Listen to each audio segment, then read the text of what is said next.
And obviously, this podcast is all about mental health and well-being and general life stuff that we've had to deal with being musicians, juggling family life, juggling children, grandchildren, jobs, losses of jobs.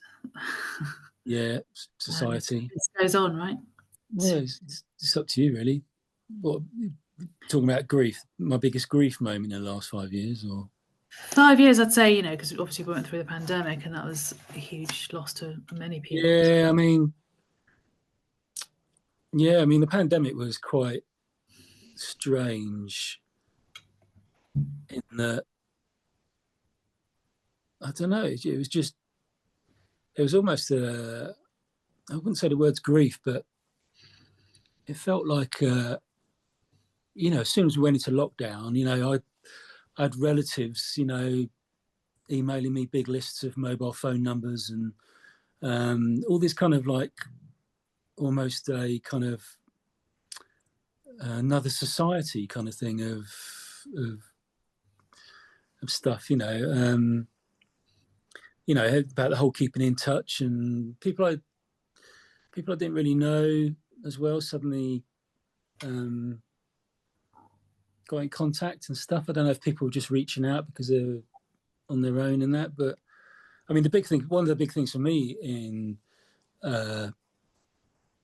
kind of brought our family closer together, I think, even ironically, even though we couldn't be together, because of the whole stuff. But I remember, even though I do love my mum, it was only around the pandemic that I first told her I love her, really. We all started saying we love each other, when we, on phone calls and that, she'd say, I love you. And it sounds bad, I've always loved my mum, but it's the first time I really sort of said vocally, I love you kind of thing. That's kind of one of the big things the pandemic did, I think there was that kind of bringing people together again.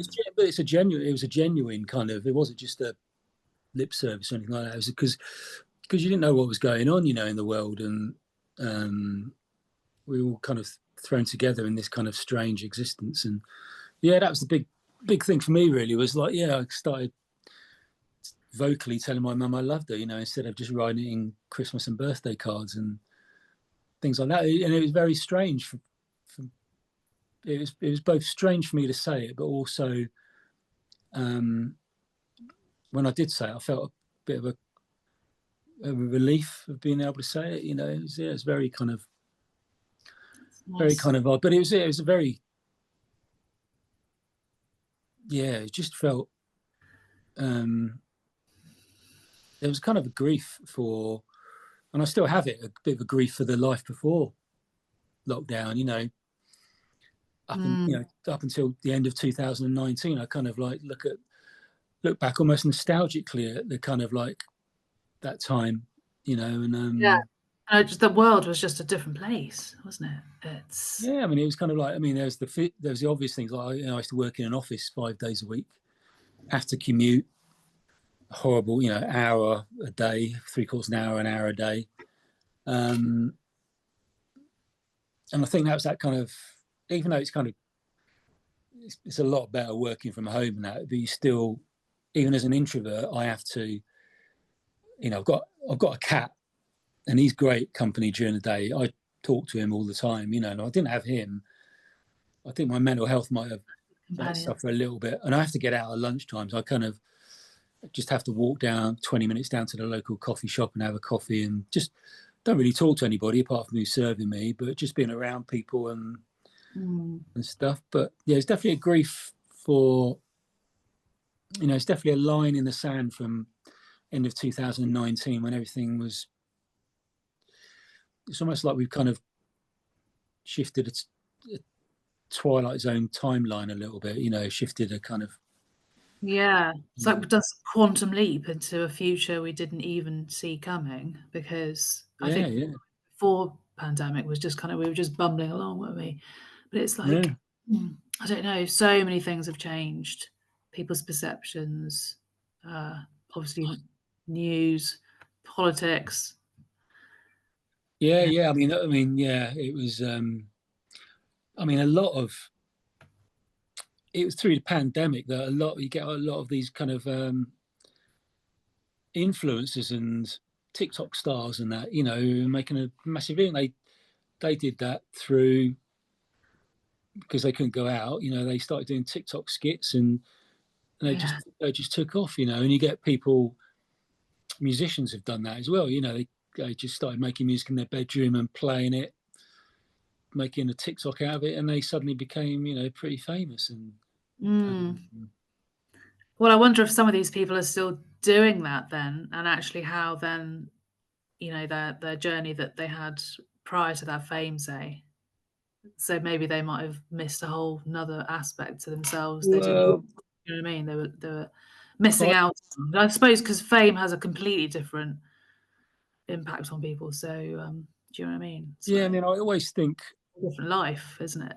I For some always think, if the people. pandemic hadn't happened, what would my life be like now?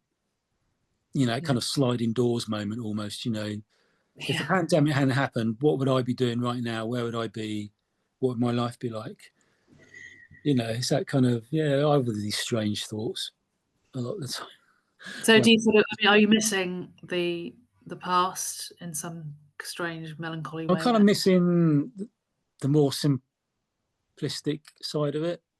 Mm, Because when everybody went inside, it kind of forced everybody on their computers, and too and much. all this kind of misinformation and disinformation, and just kind of, I just kind of missed the, almost that kind of little bit of innocence, even though it wasn't really an innocent time, but that kind of innocence of Yeah. that kind of just kind of the Knowing normal the facts and figures. normality of it.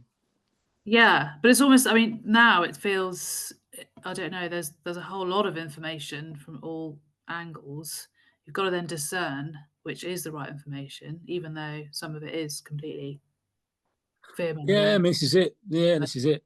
It's that kind of like, it's very easy to tell a lie, to put out disinformation, but it's a lot difficult and takes a lot more effort to kind of look into it, fact check it, and Yeah, I mean, there's so many rabbit holes you can go down, and obviously people are rising up in numbers as well now, aren't they? It's not just a few that are thinking a certain thing, right? And that's the other thing. yeah, I mean, what's going on with Jamaica right now, that's just mind blowing. And it just seems like yeah, every single month there's something that's coming on board which makes you open your eyes up to so much more because you just think, hang on a minute, didn't we just have that in, Hawaii or yeah, have all these patterns, and it's sort of why is yeah, this thing continually happening? So you can't really shut yourself down to that. I mean, I do. Part of me misses that world where we just didn't think like this all the time. yeah. I mean, I try I not, do. I try think not, about it, hence teaching. yeah. I mean, I Um, try not to watch the news and that, but then when I don't, but then I feel like I should be. I just feel that FOMO, fear of missing out, yeah, of course. of kind of stuff. I mean, you can be informed, but I guess, yeah, it's how you deal with that information, isn't it? And also, if you take things to heart, which obviously a lot of people would, or there's the other side of the coin where people absolutely don't want to know anything, so they'll have a bit of a shell around them because they want to be protected from the bad news. Yeah, I mean, I can definitely, said before, I can definitely see the appeal of living the kind of off-grid kind of life. Hmm. Well, I Just guess if we are going into a whole new dystopian type of future, possibly that is, I mean, that's a whole new video, right? But maybe that's a way forward for a lot of people because they are separating themselves from well, the. and I think as well, it's on a number of levels. Just separate themselves from a society they don't like Mm. and doesn't like them, and also, financially, Yeah, people. it's becoming increasingly harder for creatives, I'd say, So it's kind of, it's a kind of like if you haven't made it, say. self sufficiency. I can't afford to live the life I thought I was going to live, so let's think of a more self sufficient kind of existence. However mean, there's loads of people now do the van life and all that kind of stuff. And Oh, yeah. But again, like, not everyone has access to those things. It's almost like you've got to then think very hard about how am I gonna grow my vegetables in my tiny balcony, or, how am I gonna get a van and live on it? You've still got yeah, to yeah, control and, sleep on land, which probably belongs to somebody, and you could get found out and shot out. yeah. It's Uh, yeah, yeah. I don't. but yeah, I feel like I suppose good grief was going to be about how do we cope well through all these times of absolute terror, because do you know what I mean? Like these Mm, traumatic things happening in the world, it has to affect us. It does affect us. How do we cope with it? What's the best way around not being completely doom and gloom about it, but realizing that okay, there's a pattern here, and yeah. Well, I your try. mechanism for apart from switching off the news. Then how are you I dealing? try and I ramp up my kind of spiritual podcasts to change my perspective. That this is if this is just my belief. It's kind of like before we're born, we kind of more or less plan our lives and plan our challenges and plan the most important events and the most important people in our lives. So Mm, in that case, in that way, we're kind of like our life is we're kind of the director, producer, actor, and then it's that kind of like. And I try and think that kind of not why is this happening to me, but what's this trying to teach me kind of thing, trying to attitude and that kind of, attitude, yeah. but the kind of it's that change in my perspective, of kind of, especially at the moment with work being so chaotic and busy. It's kind of like I have to like just remove myself and try and change my perspective by Mm, kind of uh, just kind of like on a basic level, it's going to be all right. It'll be all right. Whatever happens, it'll be all right. And then the other side of it is, it's kind of like you giving yourself these challenges to grow. And you only grow through pain and mm, learning. And when you learn, you make mistakes, and it's all experience and that stuff. And when I think about it, my work life used to be, it's quite a cushy little number, in a lot of areas. I didn't have too much stress, and now it's almost like that. Life spiritually again, life. Earth life is supposed to be about contrast. Love and hate, uh, illness and good health, light and dark, and that. And that's how I look at my work situation at the moment. It's kind of like I've had the cushy contrast of it being okay, leave not very stressful, and just turn off my computer at 5:30 and that's it. Don't think about it. To now, working at weekends and it getting quite stressful, and that's yeah. the contrast it shows you. And I think it's that kind of, hopefully when it does calm down again, I'll have that kind of gratitude and perspective. I can, because I've seen how chaotic and stressful it can be.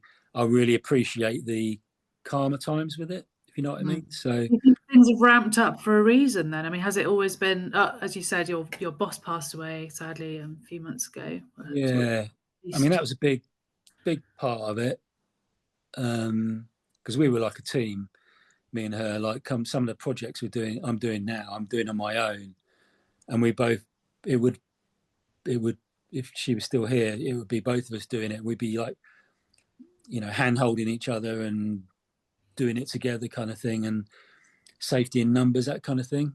And did they not take someone else on then to actually manage what she was doing in it? no, no, it's me. I'm doing all that. It was because it's the So man base, you. so what's happened is I'm taking on her work, and then uh, there's other work coming on to us as well, and then there's this projects as well. So we're doing even with if she was still here, we'd be pretty busy. So, but yeah, I just kind of use it as I try and have a bit of gratitude with it, like, you know, lucky So you to do have. see it as a spiritual test, all of this. Yeah. It's that kind of like, being tested. Yeah, absolutely. It's that kind of, I've had to, I've got no kind of management experience really, and no kind of, I've had no kind of real guidance into it, and I've had to learn it as I go along. And luckily, I've got a great team, and I've known them for years, so they're really good. But again, they start to rely on you for issues, HR issues, or work issues where they need you to have their back. And yeah, it's just a completely different different kind of different thing really. But it's made me like, I do qigong every morning for 20 minutes now. That's really cool. That's really, really good. Really, that's awesome, because it's kind of, because it releases energy physically, but also kind of really grounds you mentally, and breath work and that, that's really amazing. I don't know if that came into my life for a reason, because it came in just at the right time. But I love it. Yeah, I love doing that, and cycling. I've been doing walking and stuff I know I need to do. And I know, because work's so stressful at the moment, I know that it's obvious if I don't do the good stuff outside of work, that it becomes more obvious how worse I feel. Sure. Yeah. That's incredible. Introduce that. It's so important to just do those bits in between, even if it's 5 minutes. I mean, I try and I did some today with Zach, actually, bit of Tai Chi. I sort of get him to copy me, but he just does get it. Like, what are you doing, you mad woman? But it's funny, isn't it? It's like yoga, any of those stretching type exercises, it just gets you into completely different mood. The chi moving in your body, the flow, and you just feel completely out of that reality, that stuck, horrible place that you were in before, right? That's what I like about it. All these it's amazing. Yeah. And as you say, breath work. I'm trying to also calm myself down at night, because I feel like, especially at, when you fall asleep and you're struggling, you're anxious, you're just not shutting down. I mean, sometimes the valerian doesn't even work on me. It's just that if my thoughts are rampant, then I just can't come to calm down. If I just get back into the breathing, that will calm me down. So I do in for 2, out for 4, or in for 3, out for 6. And that really sort of starts making me feel calmer, and then I can at least try and get to sleep, whether I'll stay asleep for hours. Do you know what I mean? But I think everyone's probably had a touch of insomnia this month. It's a strange season. The clocks have gone back. Yeah, the big winter black moon. Was it the black moon or something like that? The one just gone by. I think so. Yeah, 3-eye atlas, all that kind of stuff. Yeah, 3-eye atlas is fascinating. Yeah, it's kind of like, but again, it's kind of like, I'm fascinated by that, but there's one guy I kept seeing his little short videos on it, and then I saw an interview with him saying that that's all, a lot of that's AI. They've hijacked him and done loads of AI, and that's it. What is truth or not? But yeah, it's fascinating. I mean, I've heard over the last year or two, I've heard a lot of like the spiritual podcasts that go on. There's been a lot of them saying there's going to be some kind of like alien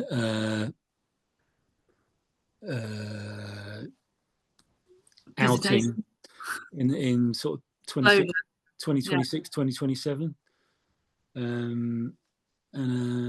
Yeah, it's just it's not a surprise to people who've always believed that, I think. You know what I mean? I mean, as a child, I thought I was seeing UFOs. It's not a surprise to me. And I'm sure a lot of people obviously out there all that. But it's kind of like on a basic level, it's kind of like, if we are the only people in the whole universes, whoever built the universe completely overbuilt it, didn't they?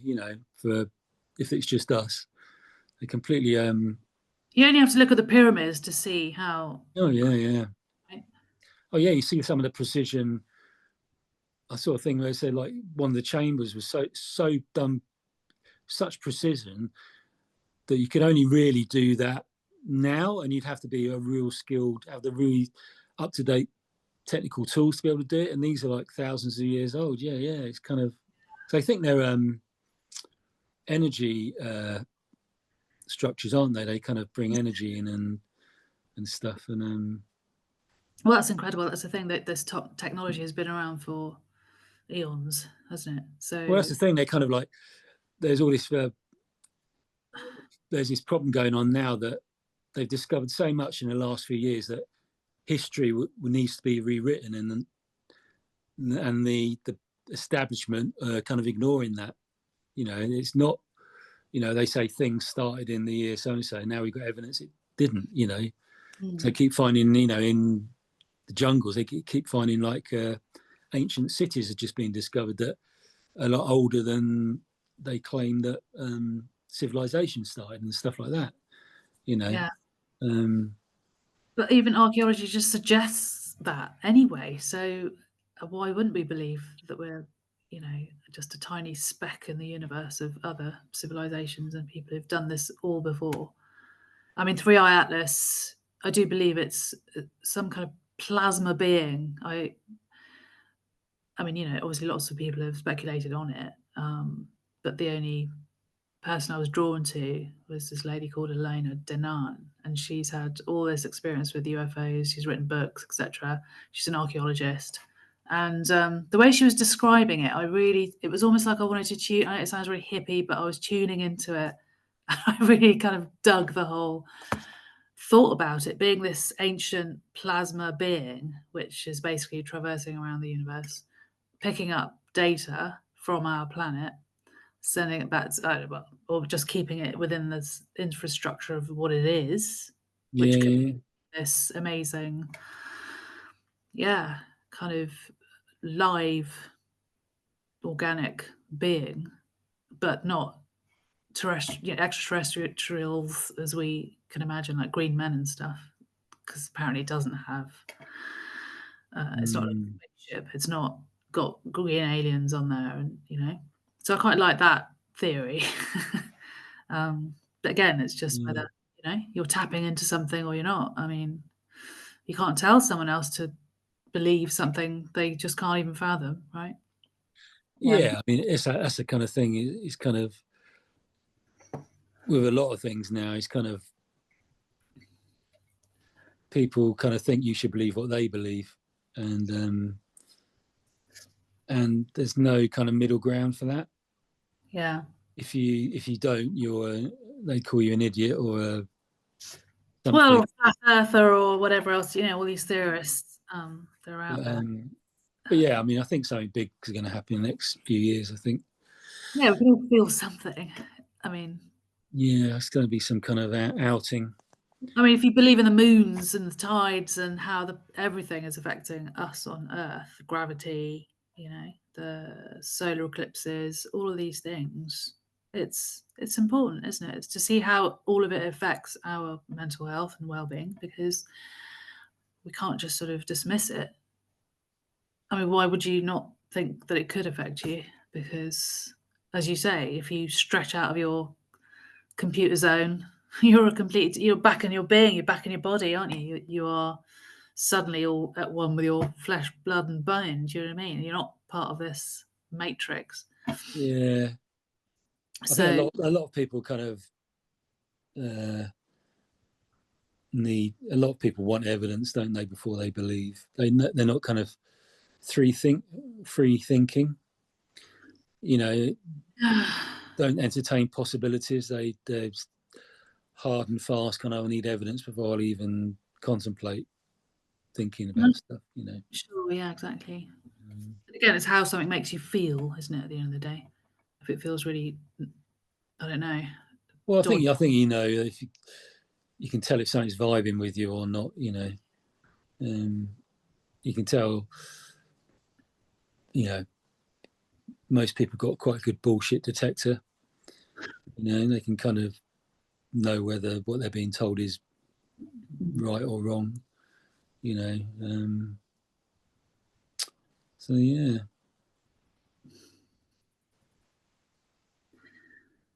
So, have you got any questions? This is about grief, isn't it? Yeah, yeah. So, I mean, obviously, your mum passed a few years ago. 2 years ago, isn't it?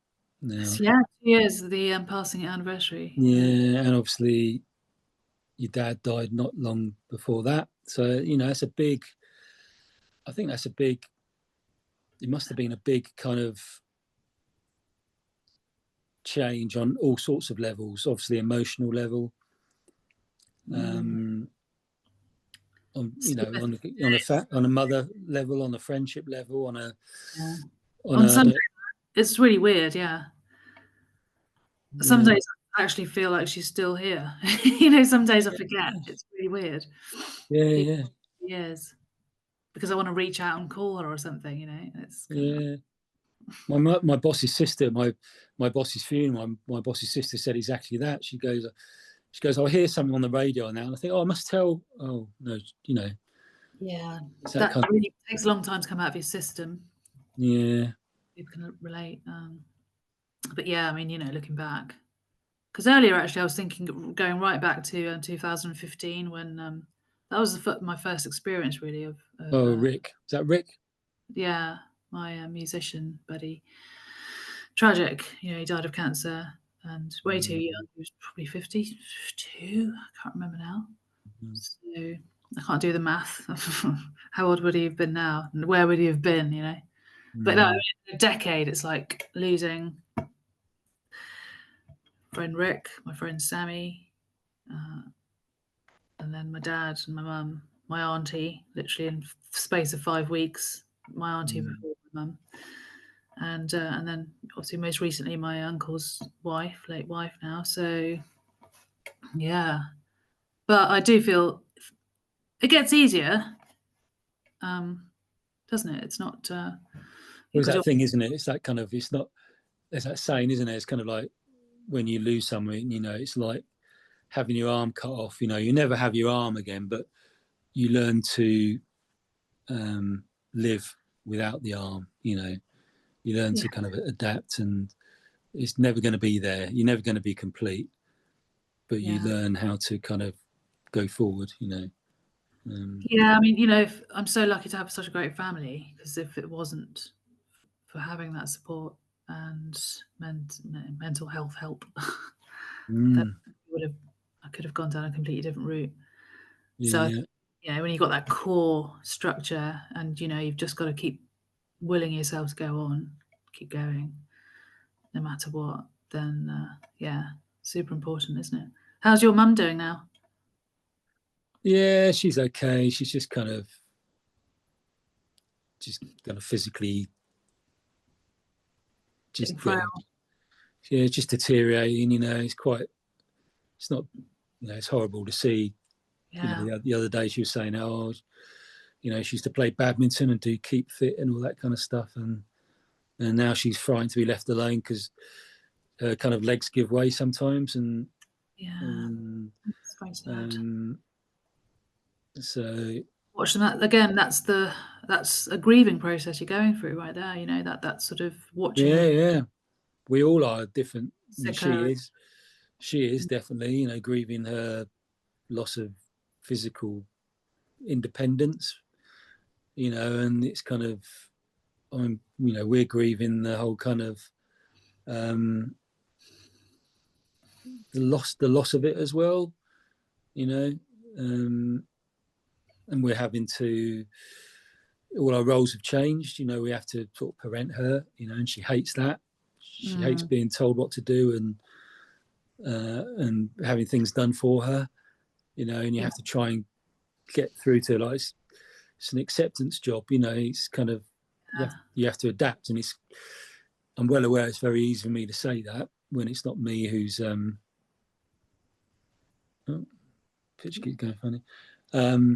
But yeah, no, she's okay. She's but again, the support of a loving family around her, it must be at least making her feel yeah, yeah, for, and that goes a long way. Just that feeling that you're cared for. yeah, yeah. I mean, she sort of, if it wasn't for, especially my sister, my mum would be in a care home, and that's God's waiting room, isn't it? So yeah, it's just a it's just a yeah. She sleeps a lot now as well. She's just kind of in the armchair asleep. It's not. I mean, she'll be 90 in February, so Wow, yeah. she's done well. My dad's 90. There's not many people I know who've got both their parents, so I'm lucky. We're lucky in that respect. It's a good age. But she likes, but she still like mothers me. She kind of like left me a message today saying,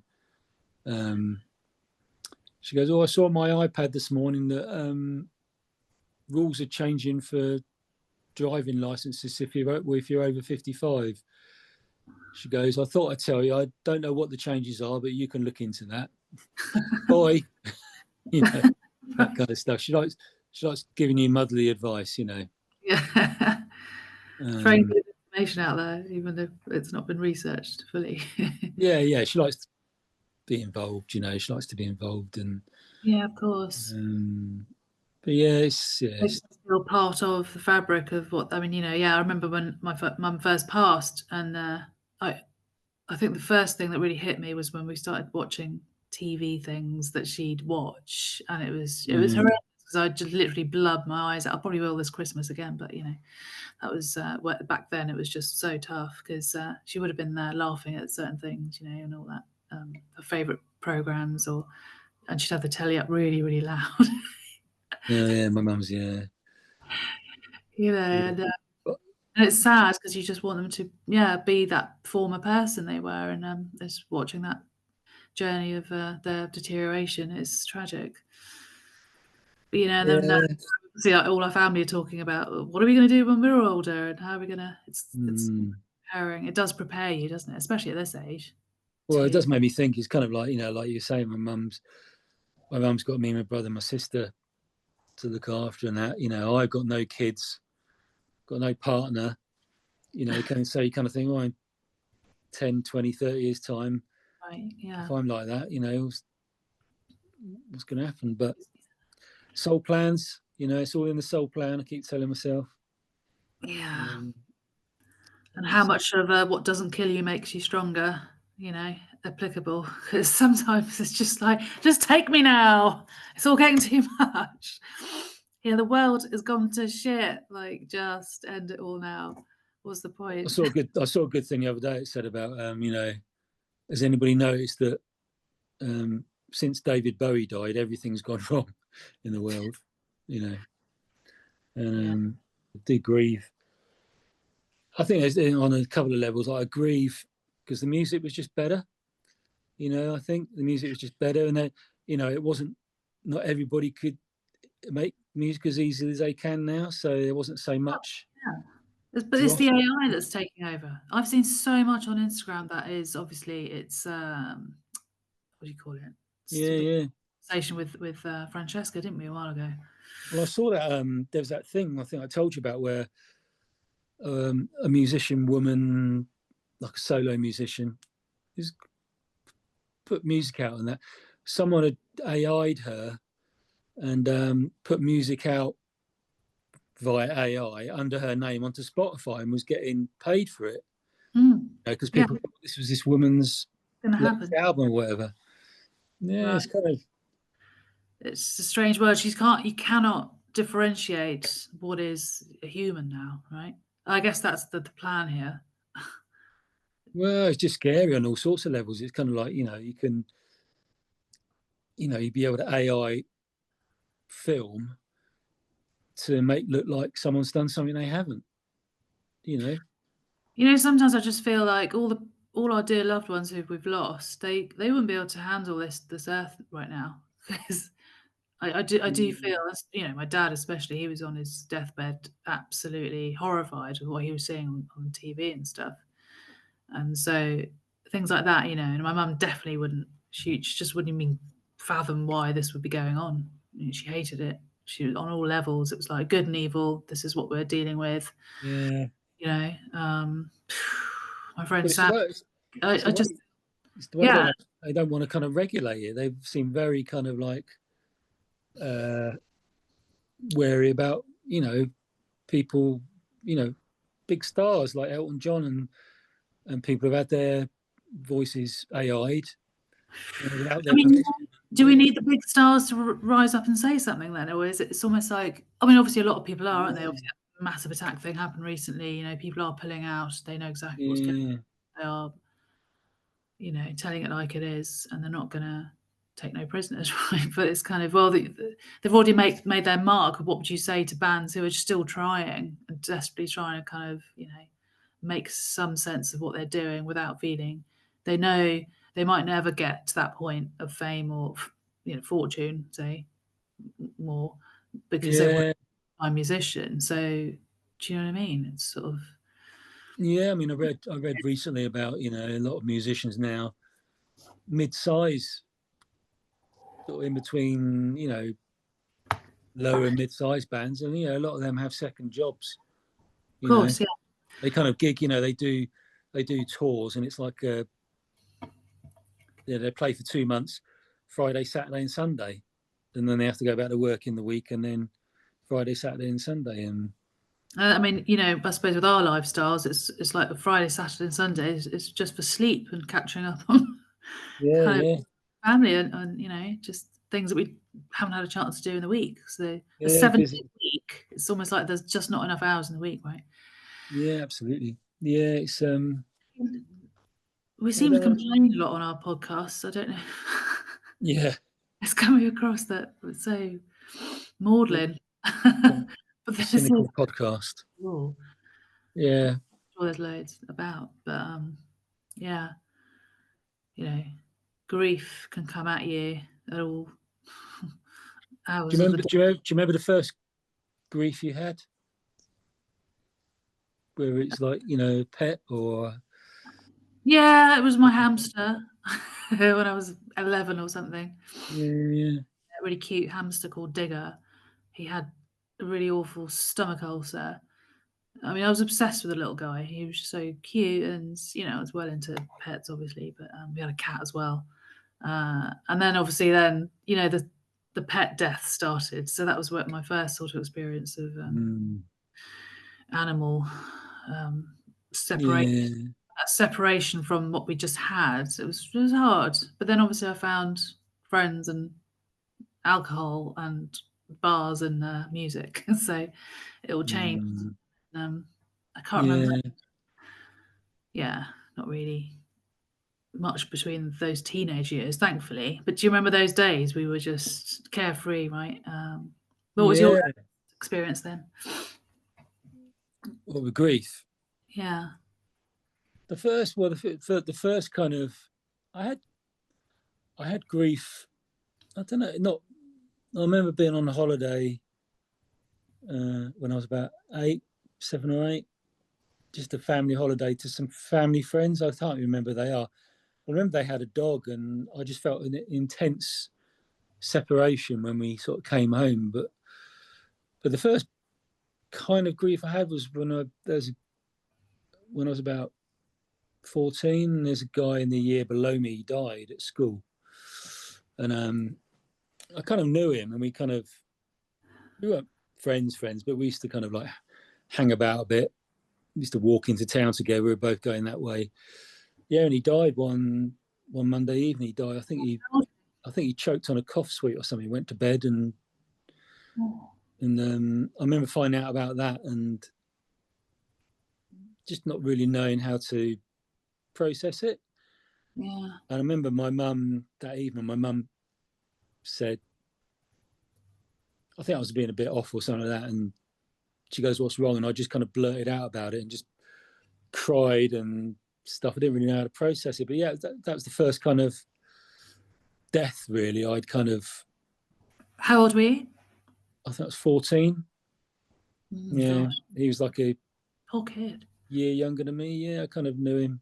So I Yeah. remember the next morning at school, there was this other guy called Sean, and he goes, "Oh, did you hear about David?" I said, "Oh no, is he looking for me?" Thinking he wanted to hang out or something. He goes, no, he died. And the ironic thing is, the guy that told me, Sean, he died about 4 years later in a motorbike accident as well.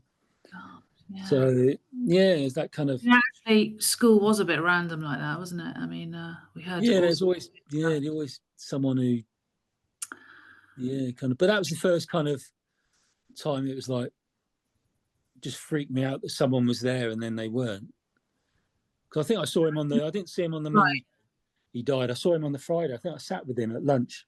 There's a few of us. I think we had lunch together, and yeah, it just kind of freaked But me you out, you know. And then they're there and then next thing on. yeah, it's just processing the whole kind of like, you know. And then there's the grief of, you know, obviously first kind of loves and things like that. You know, all these different kinds of grief. You know, there was a grief even when I left school.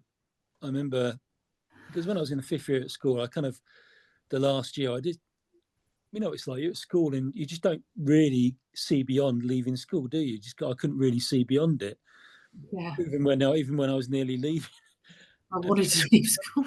when I left school, it was almost like I mean, I went to college, but it was like a grief kind of thing. Leave, you know, change, a grief of change. You know, it's kind of Right. Yeah, very yeah. odd. Yeah, that kind of just the strange, We and were all just the things that go with it, like you don't see some people anymore, and yeah, it's just weird.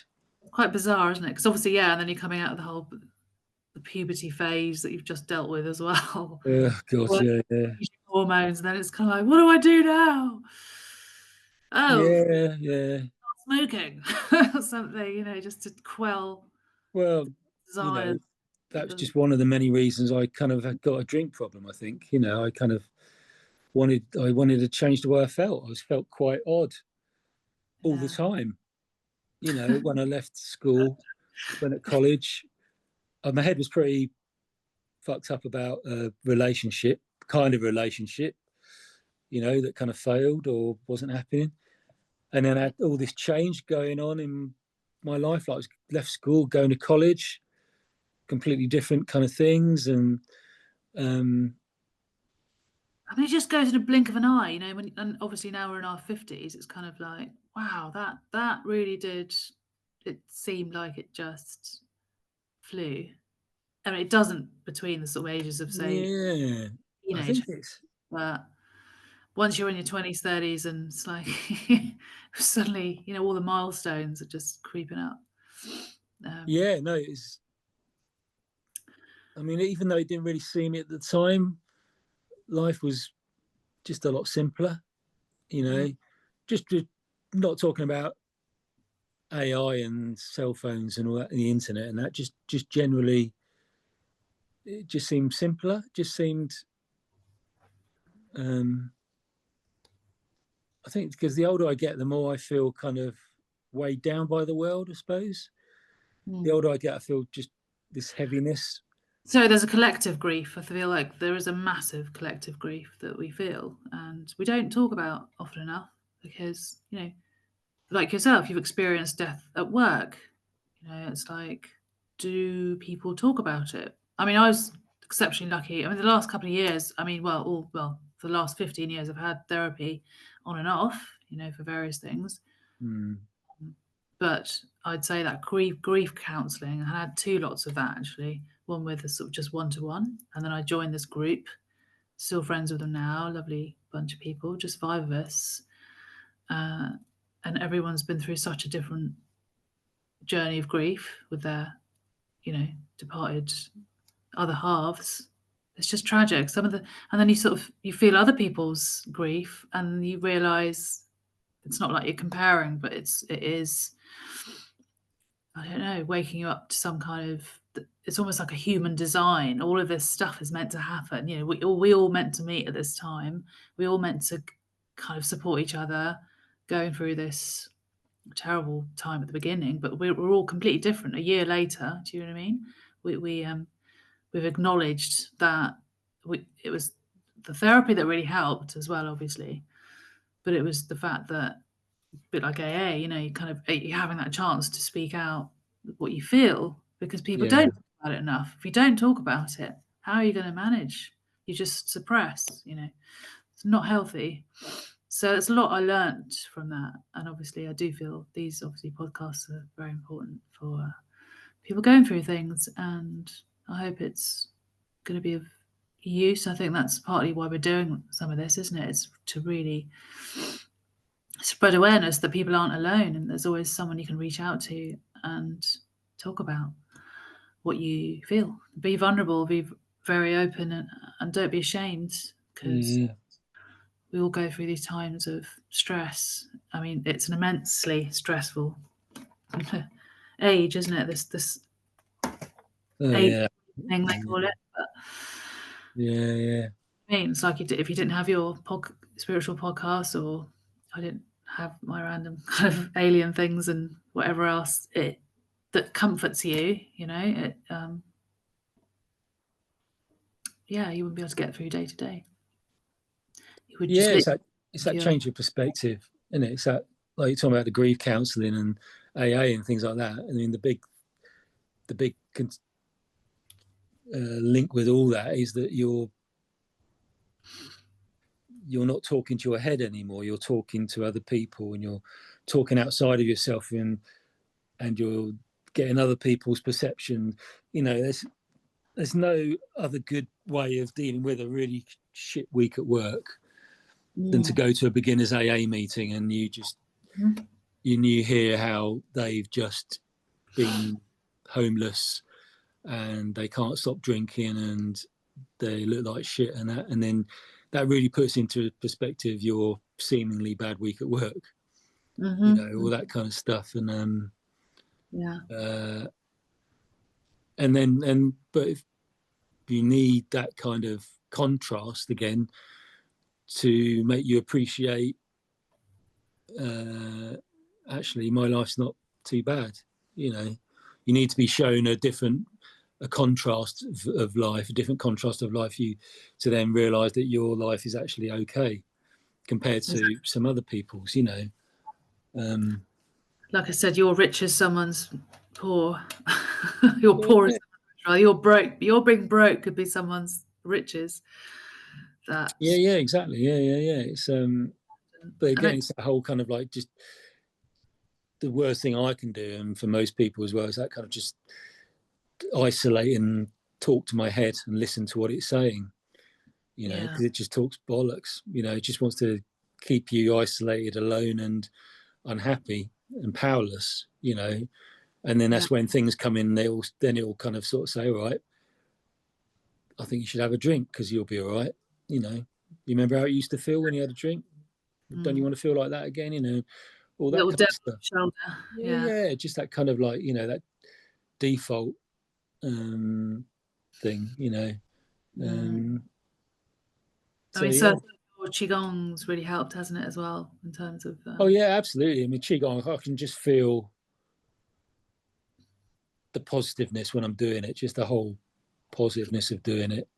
Easy movements, but they just fill you with positivity and make you just give you that extra bit of armor for the day, and you feel more prepared for life with it, and it just feels great.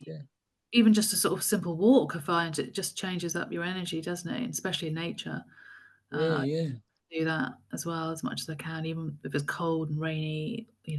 Just get into the leaves. I just love this time of year. But I've been meeting up with Bobby and Margaret, and I realised afterwards. I mean, it's quite a wrench coming away from him, because that's another grief I've had to endure. This not being a dog mum anymore. And when I look into his eyes, like the first time, I haven't seen him for months, right? And I actually bumped into them on the river, so I had no clue she'd be there. And I kind of knew she was hanging around. Maybe a few months ago, I was saying, because I used to go to the river, that spot a lot with him. Anyway, I saw them, and he came bounding up to me, started licking me, and it was just like it was just me and him again. And we connected. His eyes, and I just knew he knew. We had such fun times together, and all those multitude of emotions came back. Like, oh my god, I'm I'm guilty, I feel bad that I had to find another home for him, grieving the fact that obviously I haven't got him anymore, and just opens up all those old wounds, but I know she's absolutely giving him such a brilliant home and loving, you know, she's just making him feel like a little king, she's spoiling him, and Yeah. those little things make me feel, just 100% better. And knowing that they're just down the road, I can just visit him whenever I want, really. But obviously, time hasn't allowed us to see each other lately. But yeah, I can't have animals in this flat where I am. It's just there's no point. I don't want to go through all that pain again. So sometimes I feel like, oh, I'd love to have another dog, but I just couldn't handle it. He's still my number one. Yeah.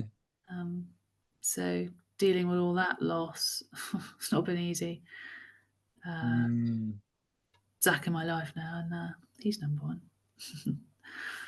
But Bobby's my number one animal, and I don't know how I'm going to ever fully get over that, to be honest. So just trying to hopefully, obviously, see him at Christmas, probably buy him a big stick. His favourite thing. Yeah.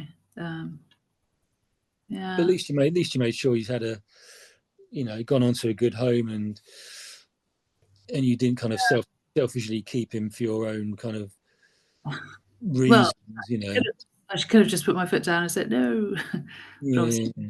And for those who don't know, it's basically about my dog, who I had since a puppy, and I had to find a new home because he was getting quite aggressive, not quite, a little aggressive. My grandson, just snarling and stuff, nothing major, but it was scary and stressful at the time. And we thought it'd be better all round because it was getting too unpredictable. And obviously he was being territorial. So that's one thing I'd say if he were, well, we didn't plan to have dogs and grandchildren, but kind of just worked out like that, didn't it? But humans have to come first when these things happen. But but he's a little joy. And I think a friend of mine said really sweetly, which made me feel really a lot better about it as well. She just said he is a light that had to be in lots of different people's lives. Yeah.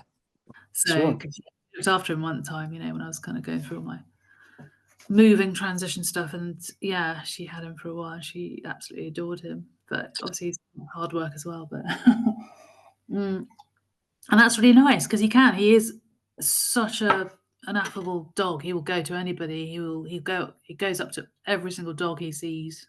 He just loves people and dogs and kids.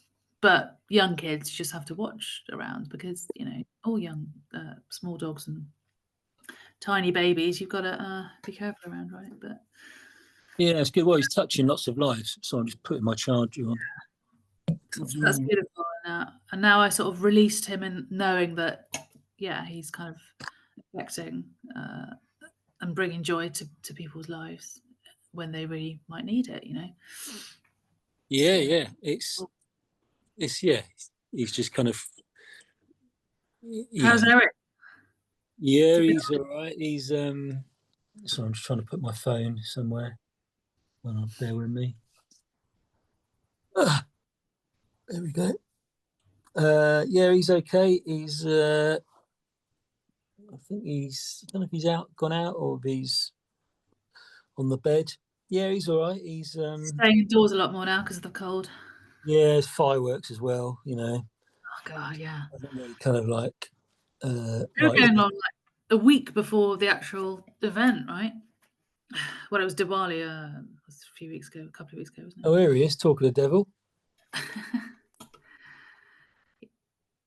I cannot bear the fireworks when it's not on the night it's supposed to be because people just seem to get mad. We had fireworks here at 1:45 in the morning. I was fuming. Oh no, my mum's saying because my mum's got a dog and it's really sensitive towards fireworks, and they had them about 1:45, and I think my sister had to stay up all night with the dog because it was so nervous. I think she's got tranquilizers for it and stuff like that. And Yeah. it just seemed like, years ago, it used to be like one night, didn't it? Right. People just take the piss And now it's royally. I mean, it's just fun. They should but it's make it kind of, illegal. again, it's that respect, lack of respect. It's kind of like, Beautiful to look at, but yeah, I know it's pace. yeah. They should just have these organised firework nights, on the Saturday of bonfire night or whatever, and then that'll be it, Yeah. But yeah, Eric's all right. He's not attacking me as much. I think he's actually so sweet in the morning now. Actually, he knows the sound of my alarm, and he knows that means that I'm going to be awake. And then he jumps up on the bed, does his kneading, and then he'll come and sit on me, lay on me, facing me like that, and touch his nose onto my nose, and which is good, big thing for him because he's not tactile whatsoever. He'll get to a point after a couple of minutes, he'll purr, but after probably about 5 minutes, he'll suddenly have that fight or flight response because he gets overstimulated. He'll just bite my hands, and I'll go like that, and then he just jumps off. But yeah, that's our kind of morning ritual. I have to stop him attacking my leg when I do qigong. He attacks my leg sometimes, which kind of takes the spirituality out of it a little bit because I'm swearing and stuff. But yeah, he's all right. He's got this weird thing at the moment. When I have a shower, he likes to watch me shower. I say watch me shower. He likes to watch the water. Fascinated by the water, and yeah, he's obsessed by it. If I go and brush my teeth, he's my there. cat used to come up into the bath and like look inside the bath, like, what is this? Yeah, it's kind of like he'll just jump on the edge of the bath when I'm having a shower and just stare at the plug hole because you see the water and you see all the soap suds and everything. So it's all, whoa, what's this kind of thing? And he's obsessed by it. Anyway, we've got endless memes and animal videos on TikTok and stuff, haven't we? It's kind of cool. But I'm not sure if it's a replacement. I do miss a real fuzzy warmth, the warmth of an animal, and obviously the cuddles. Yeah, and they're great company. Yeah, he's great. I think my headspace would be a lot different if I didn't have him here. Sure. I mean, he sleeps most of the day. He's kind of,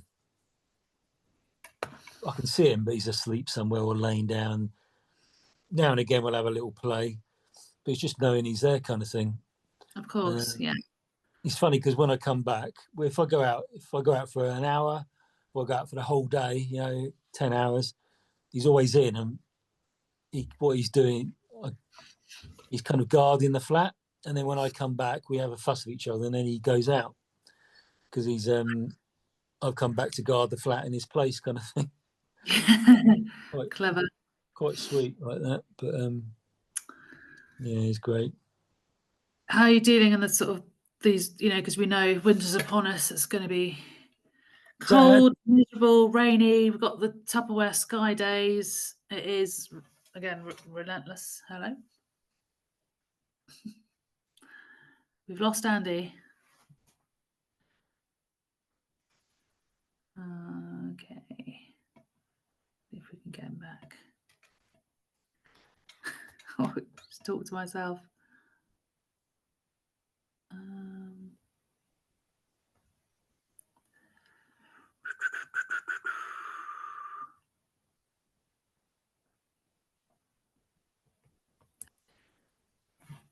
Hello, Andy.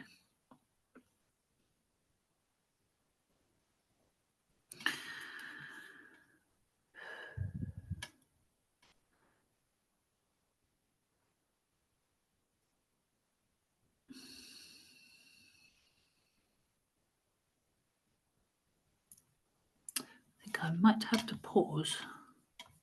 Excuse the pun. A minute ago, but recording's in progress. Yeah, sorry. Okay, just had a bit of a technical blip. Oh my God, should we talk about technical grief? Technical grief, yeah. Next level. grief. Yeah. Like last year when my computer broke, and Yeah. lost a load of files. I've lost flash drives, lost a ton of songs, lost Yeah. phones with information on, and everything I write. I'm very, very fluid when I have to just do it when I think of it, and then Yeah. lose that information. It's tragic, isn't it? It's kind of Yeah. I've lost. why? I've taken like hundreds of photos, and then the SD card fails. Right. And then you've lost them. Yeah. Um, It's almost, and then you just feel like something is against you because no matter how many times you've well, it just tried. shows how reliant we are, aren't we, on Yeah. stuff. You know.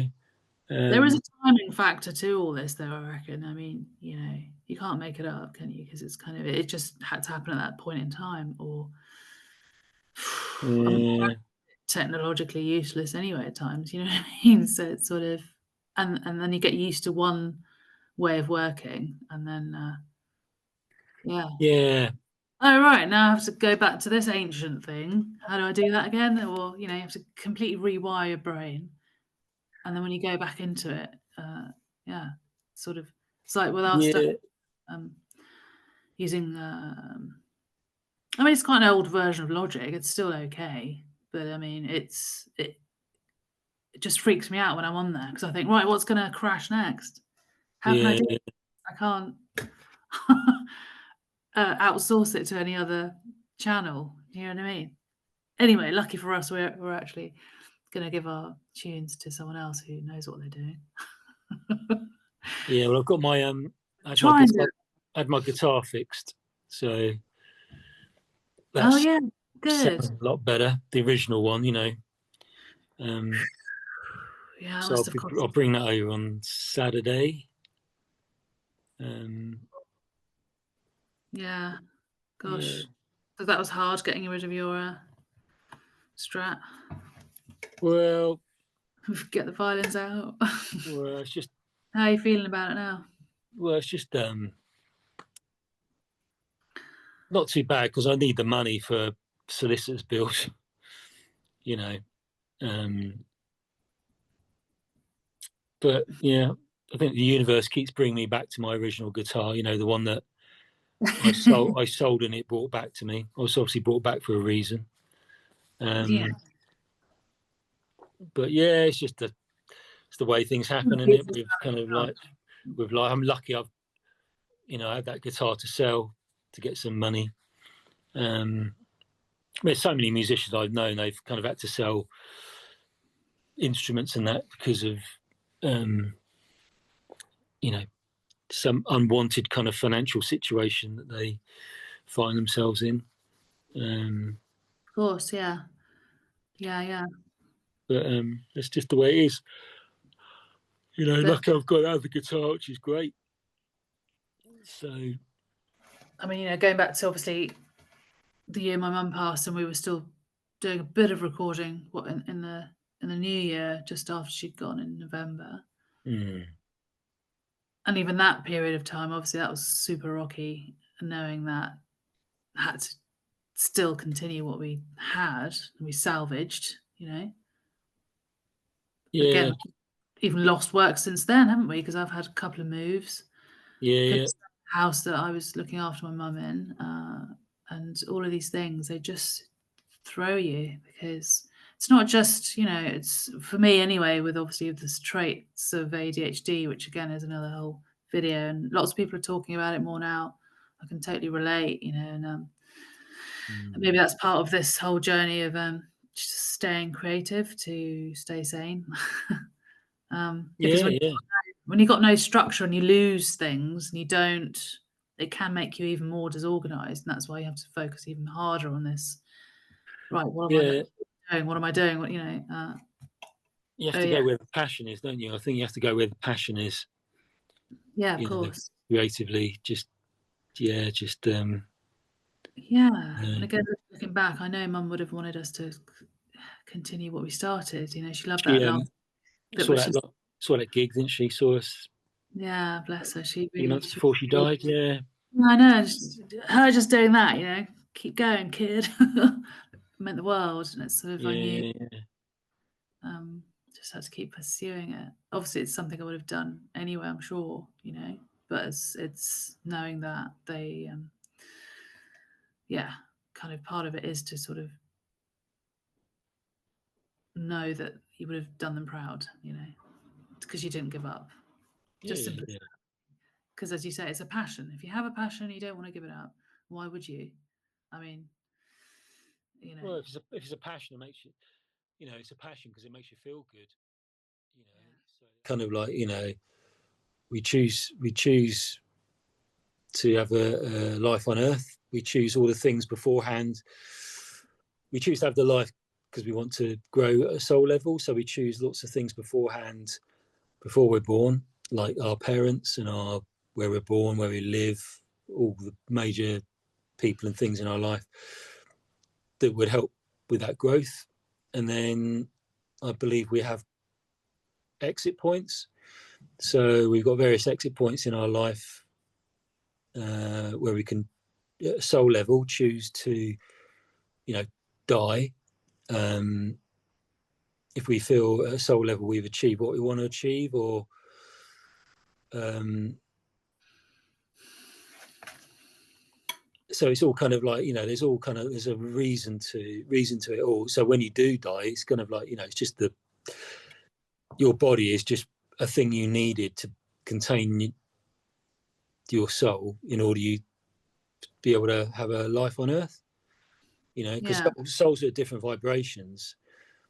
Everybody's on a different vibration, so you couldn't all be in the same place at the same time mm, uh, because you're vibrating differently. So you'll be without a body. You naturally vibrate to the place where the vibration is. So you only are going to be around the people with the same vibration as you. Uh, right, but on Earth, because you contain your soul in a body, your mm, body, everybody's all Earth bodies are kind of more or less the same vibration, a kind of dense vibrations, which is what keeps them all in the same place. So you get kind of not great, not you get like baby souls that cause chaos in the world, mm, living alongside old souls who peaceful and kind of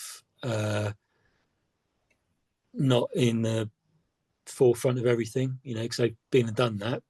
And the only way they can all live side by side is to have a body of flesh to contain the soul. You see, I think it's fascinating. It's a very good, great idea. You know. yeah. I always remember that book you gave me, Chicken Soup for the Soul. I think that's one of the first Yeah. I was thinking. Yeah. Made me think about all that stuff, and I don't remember who wrote Yeah. I can't remember, but yeah, it's good books. Conversations with God, Neil Donald Walsh. That was another book that really inspired me. Yeah. Yeah. It kind of, There was a kind of. time. Did you have the same? When you sort of read certain books because you really thought hard about it. I kind of. There's some stuff just kind of resonated with me. I mean, I've just always believed it. I remember when I was about 4. I remember just standing in my mum's bedroom. She wasn't in there. I was just in there, and suddenly I had this really urgent thought about what happens when we die. And it's kind of like I had all these flash thoughts about what happens when we die. Um, it doesn't matter because I won't be around to worry about it because I won't exist if I die. But what if I do exist? And it's just really kind of insane, crazy thoughts for a 4-year-old, you know. Yeah. Um, but always the whole kind of like life after death, Oh, that was early. spiritual stuff. It's just always made sense. I just always naturally believed it, kind of. And I told you when I first started doing yoga, I don't know it's because we did a meditation at the end of it, but a month or so after that, I started having these weird kind of flashes, like where I have an intense, really intense, blissful feeling for like a split second,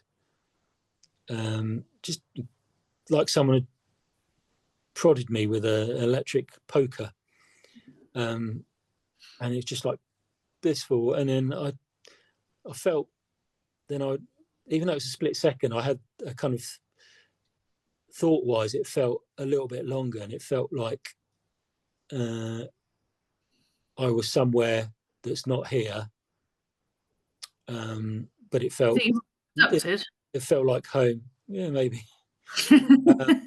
And then after that, the feelings, the flashes got kind of not as intense, but instead of being a split second, it'd be a couple of seconds and stuff like that. So, I like to think that's kind of, yeah, the whole thing. actually, you're right. Yeah, because it makes you really, I don't know, just realize your existence, I guess. I mean, I don't remember having it. I suppose I did prior to this particular time, but then maybe traumas in your life also set it off. I have no idea. But then I remember, because obviously my mum was split from my dad at that point. We came to England. And then there was just my uncle was taking us all over the place, which was great. And he was like our second father figure, really. Anyway, my mum took us to Calais one time on this shopping kind of expedition to buy cheese and wine and stuff. And all I remember was looking into the car boot, and there was this weird flash type thing. And it was like the Big Bang in my head, you know. And I remember I stood there and I just thought, what am I doing here? I just thought, what am I doing here? I really felt odd, and I just sort of, and then for the rest of the day, I just remember it was like a day trip to Calais. Went on hovercraft probably or something like that, and I just didn't enjoy it. I just didn't enjoy much at that age, probably because again the split happened. We were brought here as kids, and we just thought, what are we doing here? But trying to enjoy the present moment, knowing we didn't have parents, right? The 2.4 setup. Just had my mum there trying to hold it all together, which she did, bless her, So, but I just remember that point is when I started thinking about eternity and what is eternity. And the more I thought about it, I absolutely did my head in so bad. I was just beside myself. I was in grief for being in grief. It was really weird. I was just sort of, I missed something about the fact that I thought like this and I shouldn't be thinking like this.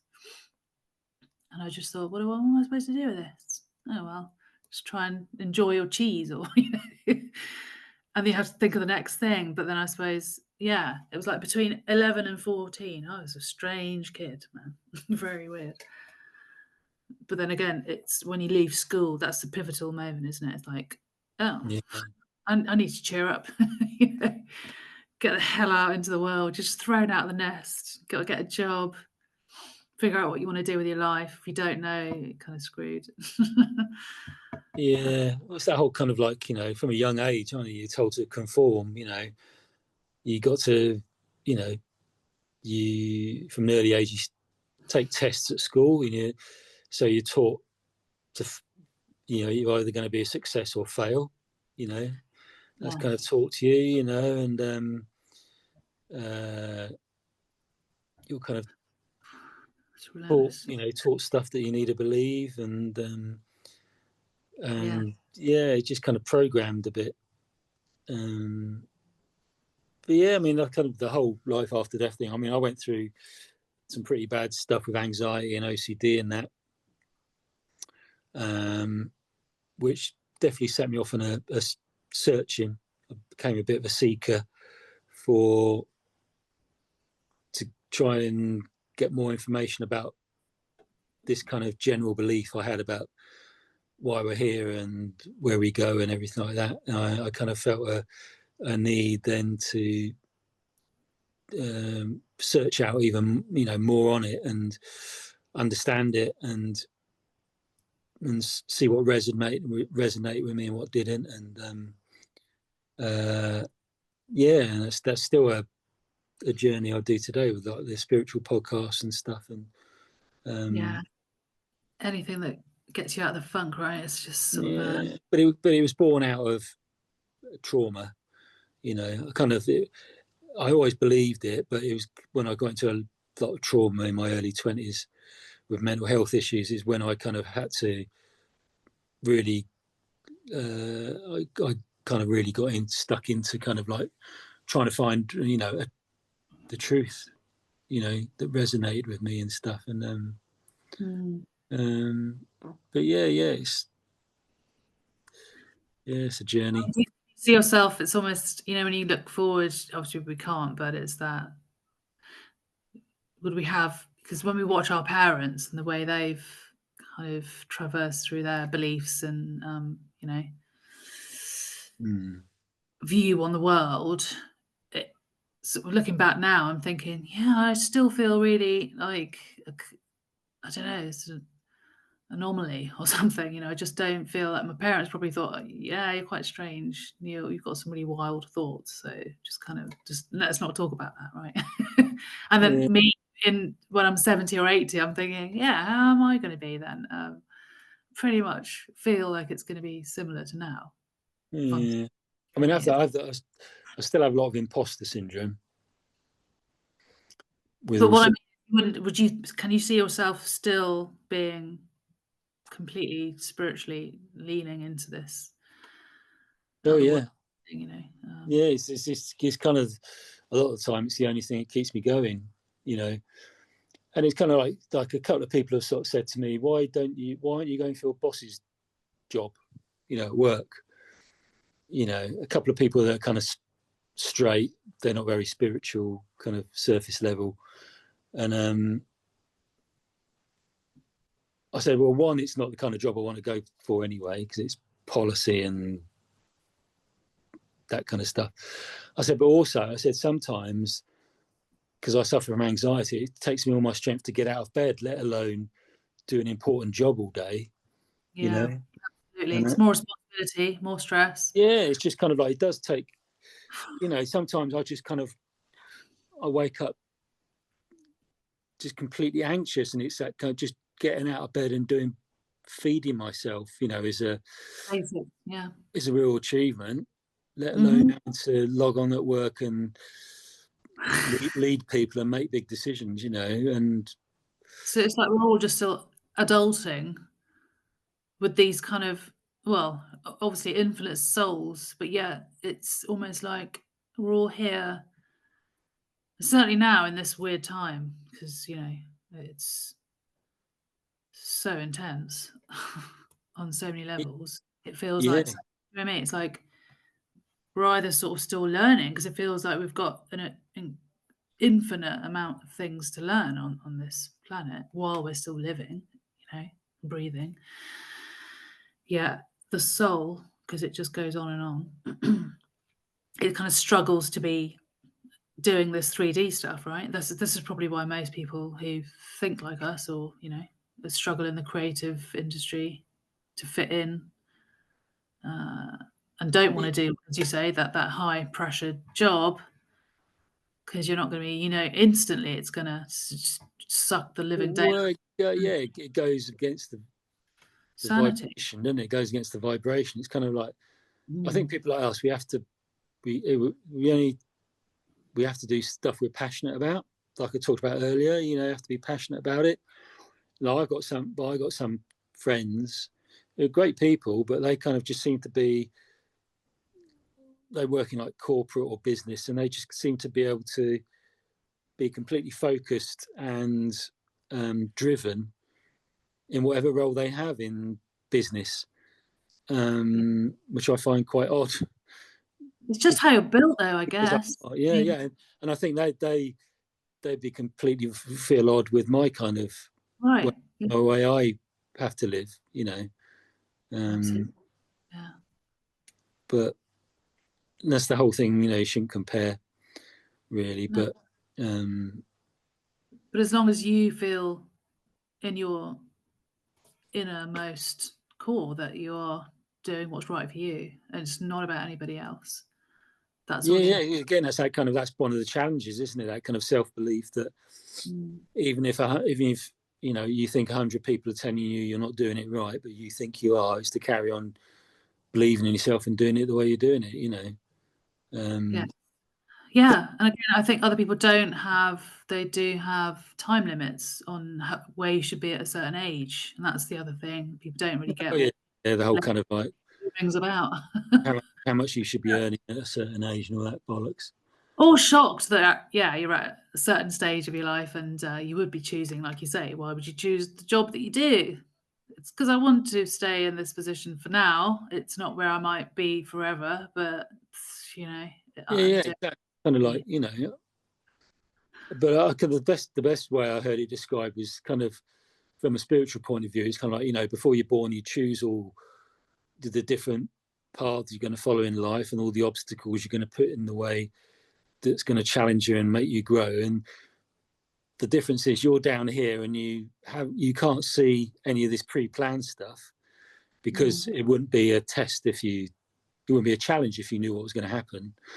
Yeah. But then you got your higher self back in spirit, who's almost kind of like looking down from a higher mountaintop, who can see down at you and can see all the paths in front of you laid out and which ones are the best ones to take and which ones aren't and stuff like that. And that's kind of like your kind of soul guidance. That's your kind of guidance system. That's your intuition, your gut feeling. Yeah. If you're doing something that's not right, your body tells you. Yeah. You've got completely got the choice of free will as to whether you make that decision or not. But you're given guidance from your kind of higher self that actually it might not be the way you want to go.